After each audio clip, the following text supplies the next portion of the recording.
Oi, pessoal, beleza? Matheus Ribeiro aqui. E nessa segunda aula, a gente vai falar um pouquinho sobre a relação entre o texto literário e o leitor, né? Essa pessoa que se propõe a consumir a literatura na modalidade escrita, certo? Então, eu vou compartilhar o slide aqui com vocês para a gente poder dar continuidade aos nossos estudos. Só um minuto. Aqui. Então, antes da gente falar de fato sobre essa relação, é muito importante a gente entender um pouquinho sobre esse processo histórico, né? O surgimento da leitura, tá? Durante o período medieval, a leitura estava relacionada à pronúncia, ou seja, uma prática relacionada pela fala e que reunia pessoas. O surgimento da escrita faz com que uma outra possibilidade de comunicação seja desenvolvida, possibilitando o registro, preservação e o compartilhamento de informações. Então, o que a gente tem aqui é que antes a leitura era relacionada à pronúncia, era cantada, feita uma prática feita pela oralidade, né, e feita em voz alta, né, para um público. Então as pessoas paravam para ouvir essas histórias cantadas. E aí o autor, ele, para não incomodar o ouvinte, né, ele precisava articular as palavras que formam o texto dele, né, para que todo mundo possa não só ouvir, mas entender aquilo que está sendo dito, entendeu? Então era uma prática também que trabalhava muito a questão da memorização. Por quê? Porque o autor ele desenvolvia esse processo constante de retomar e apresentar informação nova, retomar e apresentar informação nova. E isso precisava ser feito, né, como eu falei antes, para não incomodar o ouvinte, para não ficar uma prática chata, entendeu? E aí, né, em relação à escrita, né, a gente no século XVIII a gente tem a questão de que o escritor não era visto como alguém que fazia uma produção original.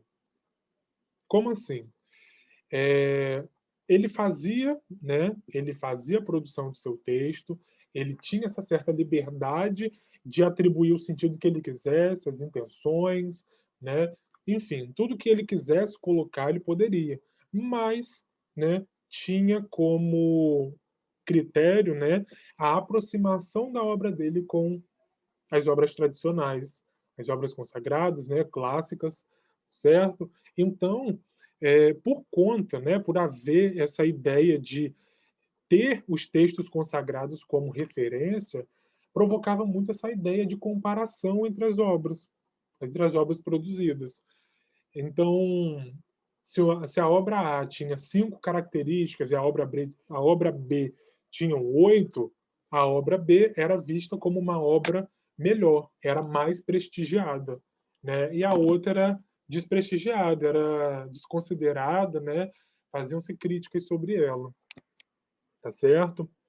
E aí essa questão dessa restrição, né, do autor em relação à tradição, ela começa a ser rompida no século XIX, né, onde o autor vai ter esse espaço de originalidade, né, ele vai poder criar as suas obras, atribuir os sentidos que quiser, as intenções, provocar no leitor os sentimentos, né, fazer projeções para o leitor, né, e isso, de certa forma, vai possibilitar, né, vai fazer com que esse texto literário possa ser compreendido por meio do contato de duas pontes, duas individualidades, em que você tem, de um lado, quem produz esse texto, né, quem faz a articulação necessária, atribui esse sentido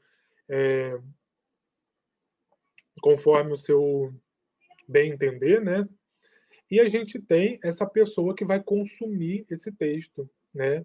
Porque automaticamente a gente tem um contato de alguém que produz e essa produção, né, ela projeta essa pessoa que vai ler, contato do criador com o leitor. Então, a gente começa a compreender também que a escrita, tanto quanto a oralidade, ela é um tipo de linguagem, né, onde a gente pode criar, processar e compartilhar as informações que a gente tem acesso, e é por meio dela também, né, que o ser humano consegue traçar um percurso, né, comunicativo por onde ele vai expressar as suas experiências, tá certo?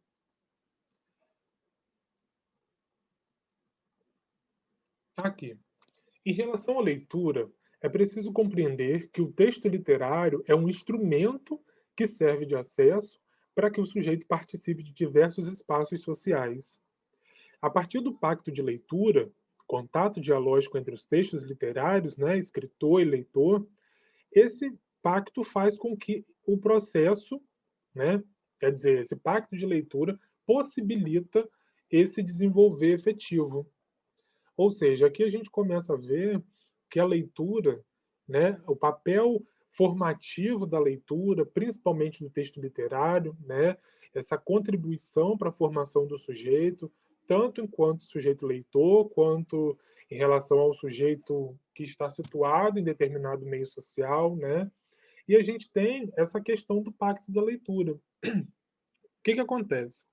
Como a gente falou, essas duas extremidades, né, quem produz o texto literário e quem consome esse texto literário, o autor ele acaba contando com um certo conhecimento prévio de quem vai consumir esse texto. Ele faz a sua articulação, ele atribui sentidos, né, ele produz esse texto de forma que gere no leitor sentimentos, reações, reflexões, mas tão importante quanto isso, ele faz essa produção contando com seu conhecimento de mundo, com o seu conhecimento de outras obras, né, conhecimento sobre a realidade, mas a gente sabe que quando se trata de texto literário, né, enquanto instrumento formativo, né, que forma a pessoa, nem sempre isso se dá de forma efetiva. E é o que a gente vai ver a partir de agora, tá certo? Bom, aqui eu trago para vocês a obra Iracema, né? É uma obra de José de Alencar, publicada em 1865. É uma obra que pertence à fase indianista.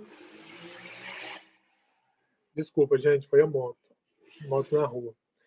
É uma obra que pertence à fase indianista do romantismo brasileiro. Isso vocês vão ver com mais profundidade quando estudarem romantismo, tá? Aqui é só informação. Trata-se de uma narrativa que envolve o amor entre uma indígena e um guerreiro branco. O que a gente precisa entender aqui? Que a obra de José de Alencar, para a gente poder compreender melhor a obra dele, a gente precisa ter um conhecimento prévio. E esse conhecimento prévio faz todo sentido no decorrer da narrativa.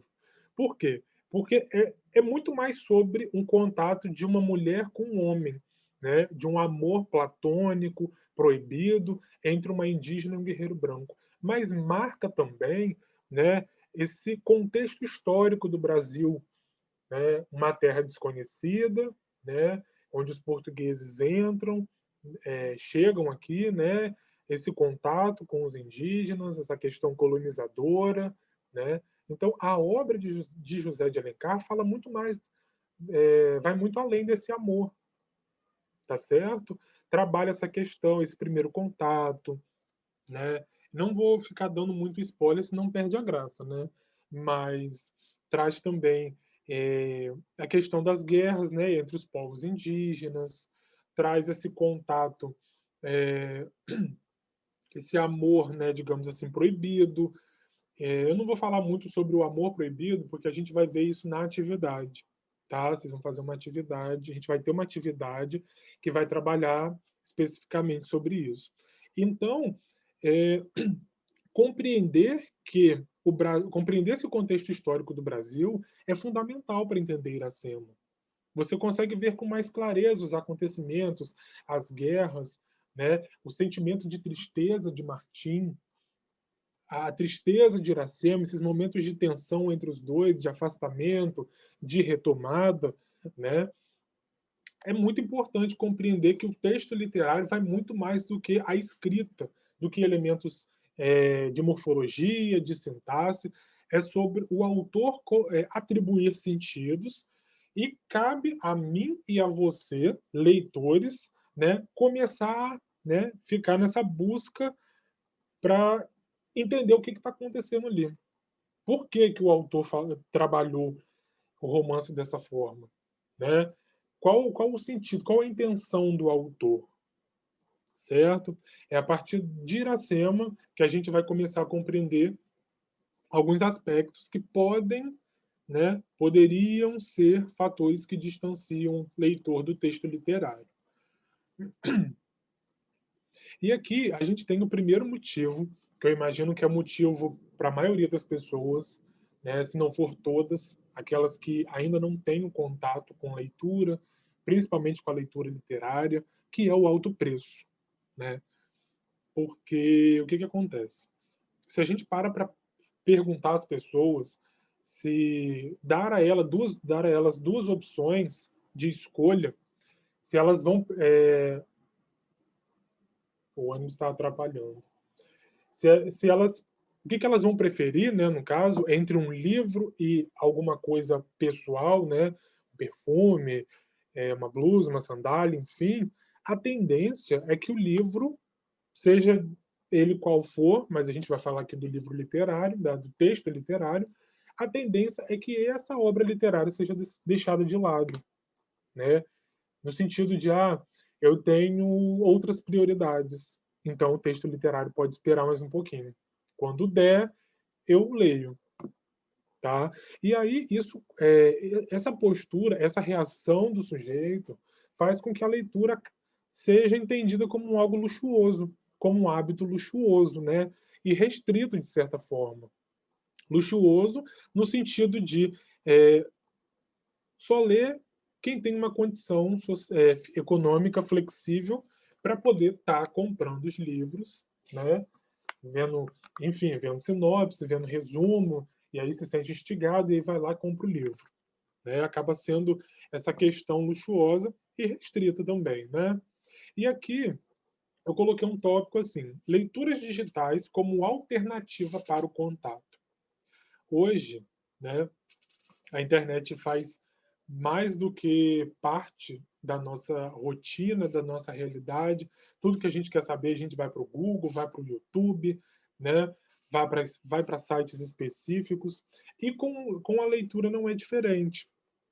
Boa parte das obras literárias, né, principalmente das obras brasileiras, a gente consegue baixar hoje em formato PDF, em formato MOB, né, para quem usa o leitor digital Kindle, mas a gente vai falar isso depois.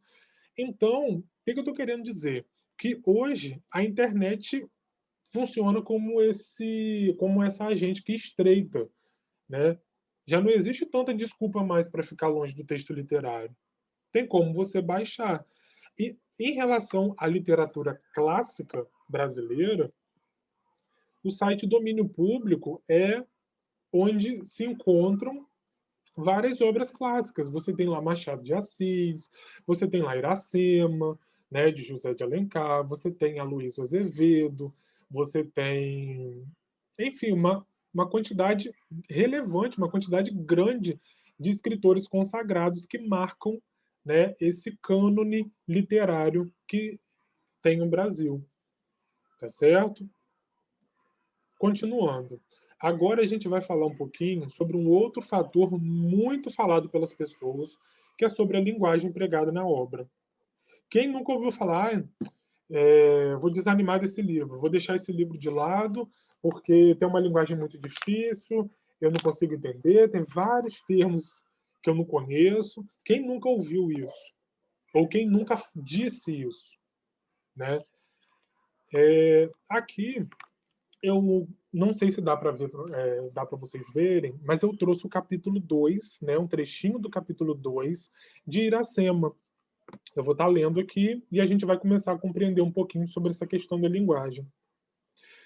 Além, muito além daquela serra, que ainda azula no horizonte, nasceu Iracema. Iracema, a virgem dos lábios de mel, que tinha os cabelos mais negros que a asa da graúna, e mais longos que seu talhe de palmeira. O favo da jati não era doce como seu sorriso, nem a baunilha recendia ao bosque como seu hálito perfumado. Mais rápida que a ema selvagem, a morena virgem corria o sertão e as matas do Ipu, onde campeava sua guerreira tribo da grande nação tabajara. Então a gente percebe aqui, nesse trechinho, a gente encontra alguns elementos, né, algumas palavras de origem indígena, né, vamos dizer que seja um vocabulário indígena, né, que possivelmente possa trazer complicações ao entendimento. Nessa versão que eu trouxe, ela é uma versão que a capa é lilás e que, se eu não me engano, eu não sei se você encontra ela ainda ou se você encontrava. Eu já vi muito em revista de cosmético, né? É uma versão bem simples, bem fininha, tá? E nessa versão, não sei se vocês vão ver, mas nós temos, por exemplo, as marcações em cima de graúna, jati, Ipu, tabajara. Nós temos em cima dessas palavras marcações que fazem que na parte de baixo da folha a gente vai ter as referências, né? O que significa graúna, o que significa jati, ipu, e isso é muito importante, né? Para a gente ter um entendimento melhor da narrativa. E aí que a gente toca no ponto da linguagem empregada na obra como um problema. É a linguagem atribuída pelo José de Alencar, né?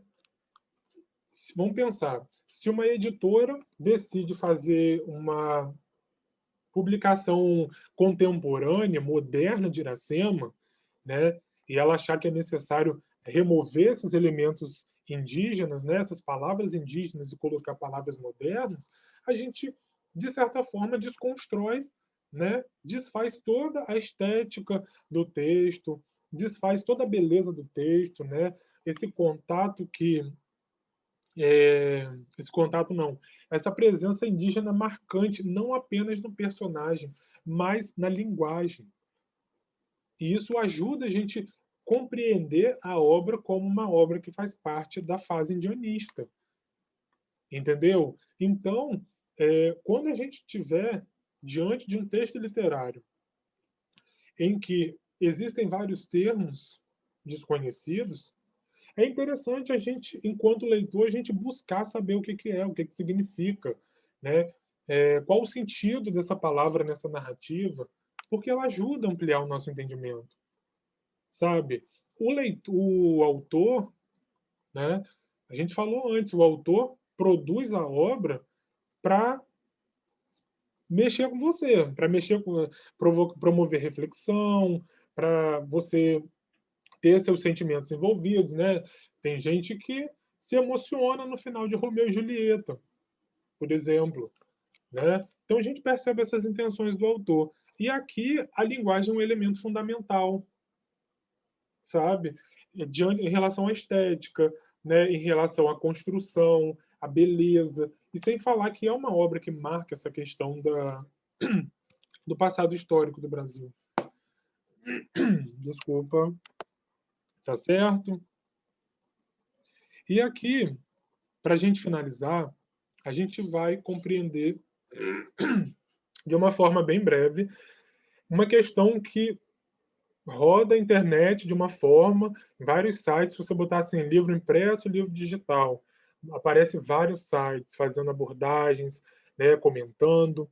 E aí, né, eu vou fazer a leitura aqui para a gente poder entender.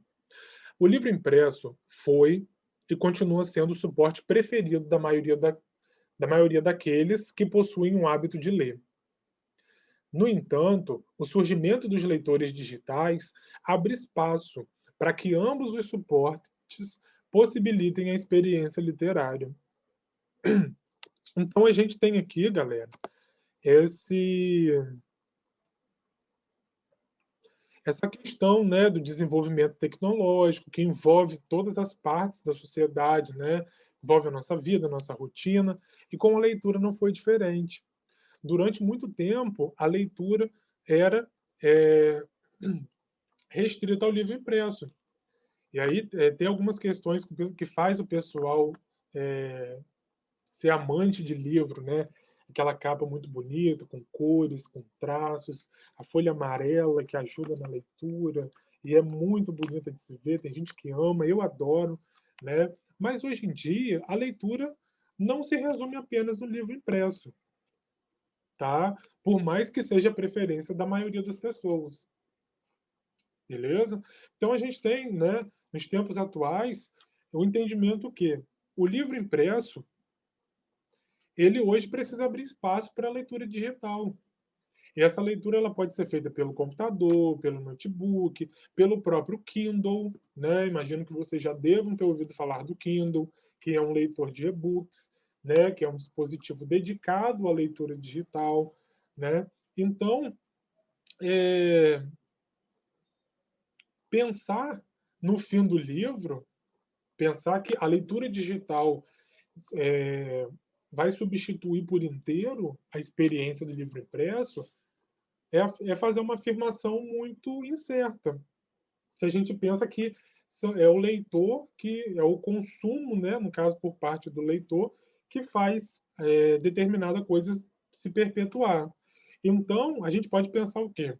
Se existe um grupo de pessoas que prefere o livro impresso, né, a tendência é que o livro impresso continue e passe anos, décadas e até séculos, tá certo? Mas o que a gente precisa compreender e reconhecer é a presença do leitor digital como um suporte alternativo. A gente tem uma outra forma de ler. E aí tem aquela questão, eu prefiro ler impresso, eu prefiro ler em PDF, eu ler no Kindle. Cada suporte tem suas características.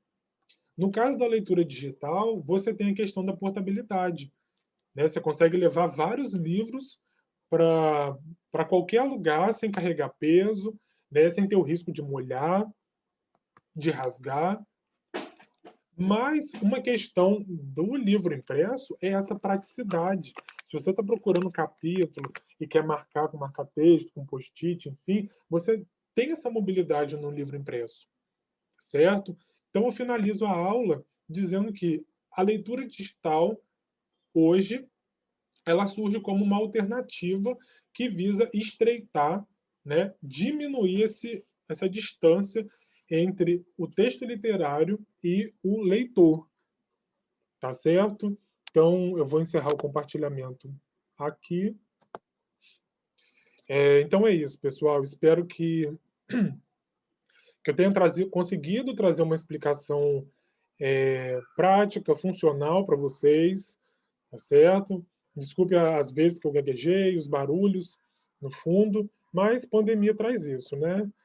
E eu vou deixar uma atividade para vocês fazerem, 2 questões lá no formulário, vou encaminhar o link, né? E aí eu vou falar com o professor para ele, enfim, se eu consigo colocar até sexta-feira, para vocês terem um prazo maior para poder fazer, não precisar fazer na pressa, né? Para não ficar tão corrido para vocês, certo? Então é isso.